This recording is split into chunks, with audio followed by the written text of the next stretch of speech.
Praise the Lord. இன்னைக்கு பார்க்க போற வசனம் 2 பேதுரு 3ஆம் அதிகாரம் 18ஆம் வசனம். நம்முடைய கர்த்தரும் இரட்சகருமாகிய இயேசு கிறிஸ்துவின் கிருபையிலும் அவரை அறிகிற அறிவிலும் வளருங்கள். அவருக்கு இப்பொழுதும் என்றென்றைக்கும் மகிமை உண்டாவதாக. ஆமென்.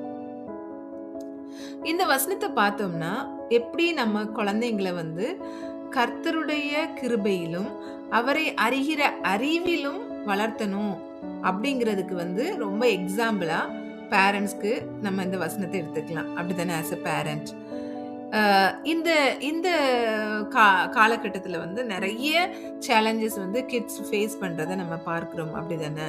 லைக் எங்கே பார்த்தாலும் ப்ரெஷர், எங்கே பார்த்தாலும் காம்படிஷன், எங்கே பார்த்தாலும் போட்டி, அந்த மாதிரி நிறைய விஷயங்கள் பிள்ளைங்களுக்கு ஓவர்வெல்மிங்காக காணப்படுறதுக்கு இருக்கு. அப்படிதானே?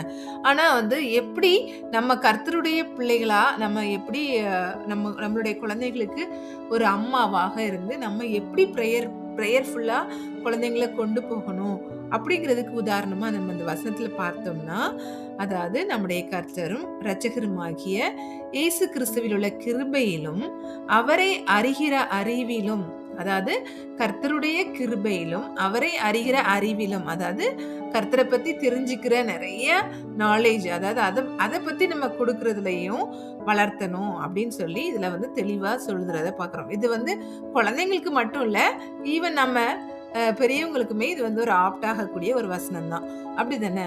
இப்படி இருக்கும்போது நம்ம எக்ஸாம்பிளா நம்ம பார்த்தோம்னா, லைக்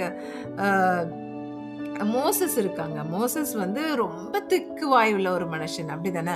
அவங்க என்ன பேசினாலும் அது கிளியரா கேட்காது அப்படின்னு பயந்து போய், ஏசப்பா இந்த ஜனங்களை என்னால லீட் பண்ண முடியாது அப்படின்னு சொல்லி கர்த்தர்கிட்ட அவங்க ஆர்கியூ பண்றதை நம்ம பார்க்கிறோம். அப்படிதானே?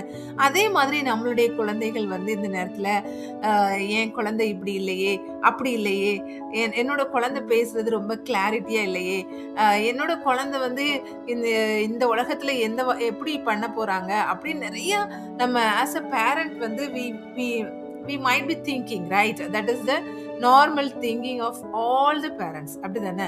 அப்படி இருக்கும்போது நம்ம எப்படி கர்த்தருடைய பிள்ளைகள், எப்படி நம்ம கர்த்தரை விசுவாசிக்கணும், கர்த்தர் மேல எப்படி ஒரு மோசை, அவங்களால பேசவே முடியாத ஒரு மோசைய ஹோல் இஸ்ரேல் ஜனங்களை லீட் பண்ணி அவங்கள கானான் தேசத்துக்கு கொண்டு போகிறதுக்கு கர்த்தர் ஒரு லீடரா வச்சாங்களோ, அதே தேவனை தான் நம்ம ஆராதிக்கிறோம். அப்படிதானே? அதே தேவன் நம்மளுடைய குழந்தைகளை அவ்வளோ பெரிய ஒரு மோசையா, ஒரு யோசேப்புக்கு எல்லாராலையும் ஒதுக்கப்பட்டிருந்தாங்க.